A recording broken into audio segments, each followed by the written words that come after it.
साजिश में आज सबसे पहले बात होगी मॉस्को की, जहां आसमान पर 24 घंटे निगरानी की जा रही है।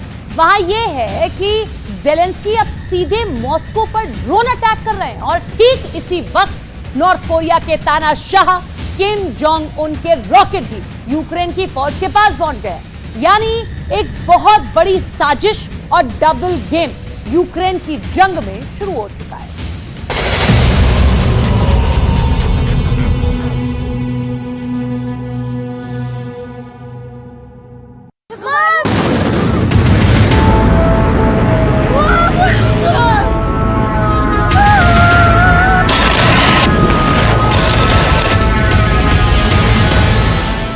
पूरे मॉस्को में हड़कंप मच गया है।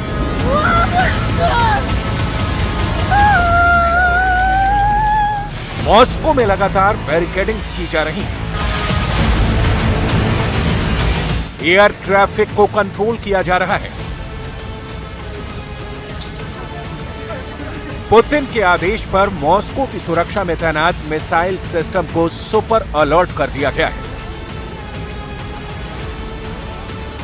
मॉस्को की सुरक्षा का जिम्मा पुतिन के खास कमांडरों को सीधे सौंप दिया गया है। रूस के अंदर पुतिन की आर्मी सुपर अलर्ट मोड पर भेज दी गई है। आखिर अचानक मॉस्को के अंदर ये सब क्यों हो रहा है? ये सब हम आपको बताने वाले हैं और इस सवाल से भी पर्दा उठाने वाले हैं कि क्या नॉर्थ कोरिया का तानाशाह Kim Jong Un double game खेल रहा है? आखिर यूक्रेन की सेना किम जोंग के रॉकेट से पुतिन की आर्मी पर हमला कैसे और क्यों कर रही है?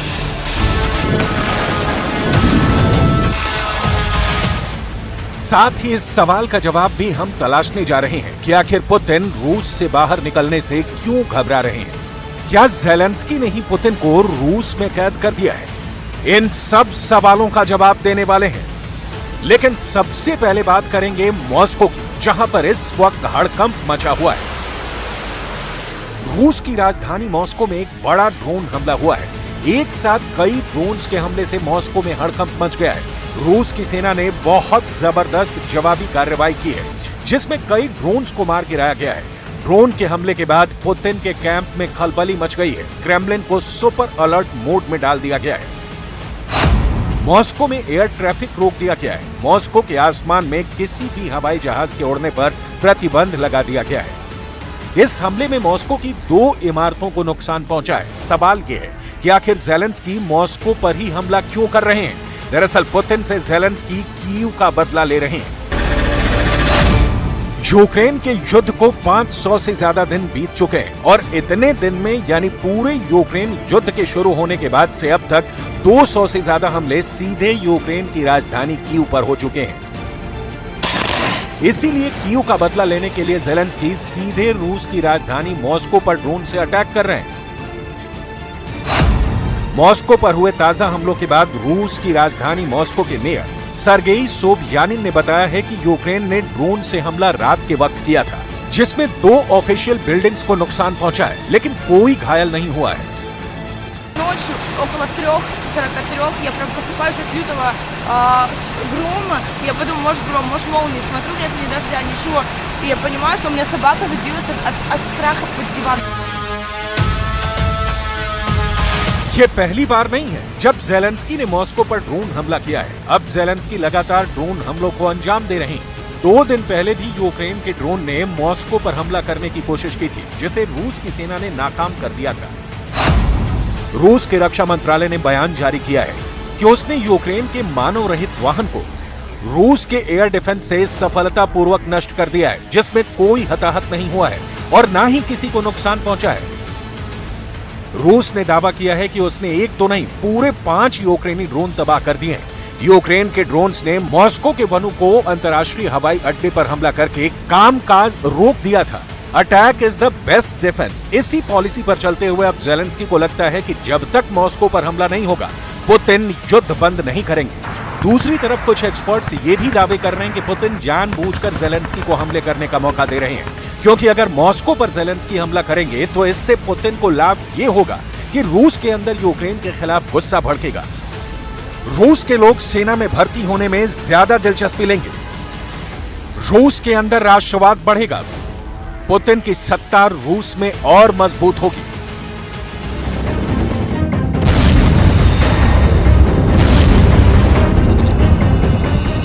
ज़ेलेंस्की की हिम्मत इतनी बढ़ चुकी है कि रूस के तागानरोग शहर में भी हमला किया गया है।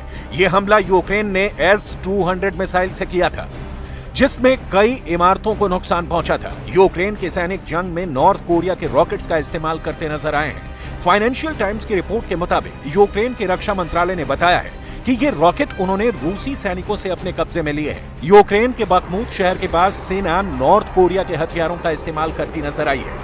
अमेरिका लगातार तानाशाह किम पर रूस को समुद्र के रास्ते हथियार सप्लाई करने का आरोप लगाता रहा है। दोनों देशों ने लगातार अमेरिका के दावों को खारिज किया है। हालांकि तानाशाह किम ने लगातार यूक्रेन पर रूस के हमलों को जायज ठहराया है। 27 जुलाई को नॉर्थ कोरिया की विक्ट्री डे परेड में रूसी रक्षा मंत्री सर्गेई शोइगु बतौर चीफ गेस्ट शामिल हुए थे। तब उन्होंने नॉर्थ कोरिया के डिफेंस एग्जीबिशन में बैलिस्टिक मिसाइलें भी देखी थी। लेकिन सवाल यह है कि क्या सबसे खतरनाक गेम नॉर्थ कोरिया का तानाशाह किम जोंग उन कर रहा है? दरअसल खबर यह है कि यूक्रेन के सैनिक जंग में नॉर्थ कोरिया के रॉकेट्स का इस्तेमाल करते नजर आए हैं। अब ऐसे में सबसे ज्यादा चौंकाने वाली बात यह है कि अब यूक्रेन के युद्ध में पुतिन और किम जोंग साथ साथ हैं। तो फिर सवाल यह है कि आखिर रूस पर हमला करने के लिए यूक्रेन के पास किम जोंग के रॉकेट कहां से पहुंच गए? ये सवाल उस वक्त उठ रहे हैं जब सिर्फ 3 दिन पहले ही किम जोंग उन के देश नॉर्थ कोरिया की राजधानी प्योंगयांग में रूस के रक्षा मंत्री शोइगु ने एक बड़ा दौरा किया है। यह दौरा कितना बड़ा और कितना अहम था, आप इस बात से समझ सकते हैं कि सोवियत संघ टूटने के बाद यह पहला मौका था जब 30 सालों में पहली बार रूस के रक्षा मंत्री नॉर्थ कोरिया पहुंचे थे। रूस के रक्षा मंत्री शोइगु ने किम जोंग को राष्ट्रपति पुतिन का एक लेटर भी सौंपा। इसके बाद किम ने मिलिट्री डेलीगेशन भेजने के लिए पुतिन को धन्यवाद दिया था। रूस के रक्षा मंत्री ने प्योंगयांग के अंदर खतरनाक हथियारों की एक प्रदर्शनी का दौरा किया था। रूस के डेलीगेशन की यात्रा को लेकर व्हाइट हाउस प्रवक्ता जॉन किर्बी ने यह बयान भी दिया था कि यह दौरा ऐसे समय में हो रहा है जब रूस दूसरे देशों से हथियार खरीदने की कोशिश कर रहा है। इसमें अब कुछ सीक्रेट नहीं रहा है। पुतिन दूसरे देशों से जंग में मदद मांग रहे हैं और इसमें नॉर्थ कोरिया भी शामिल है।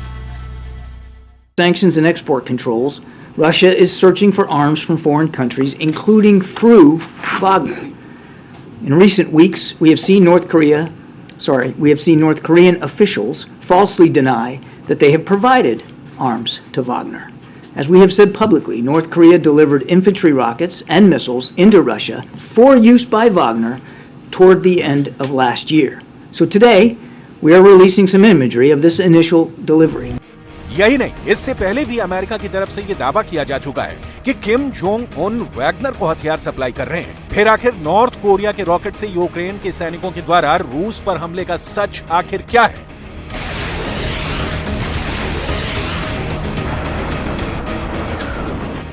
दरअसल यूक्रेन के रक्षा मंत्रालय ने बताया है कि यूक्रेन के बखमूत शहर के पास यूक्रेन की सेना ने नॉर्थ कोरिया के हथियारों का इस्तेमाल किया है और ये रॉकेट यूक्रेन के सैनिकों ने रूस के सैनिकों को हराकर अपने कब्जे में लिए हैं। यानी यूक्रेन रूस को मनोवैज्ञानिक लड़ाई में हराना चाहता है।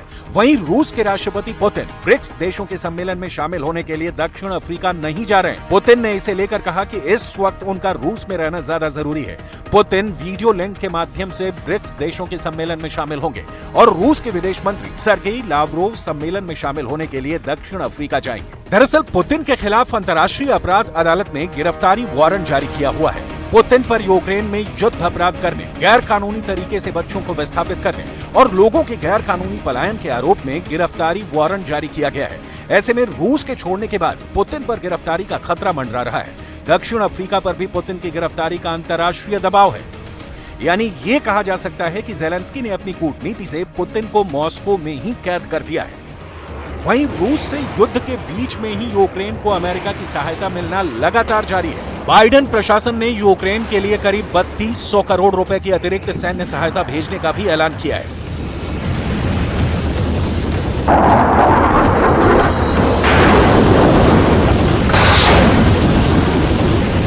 यूक्रेन को रूस से युद्ध के लिए अभी अमेरिका और भी कई आधुनिक हथियार देने की प्लानिंग में जुटा हुआ है।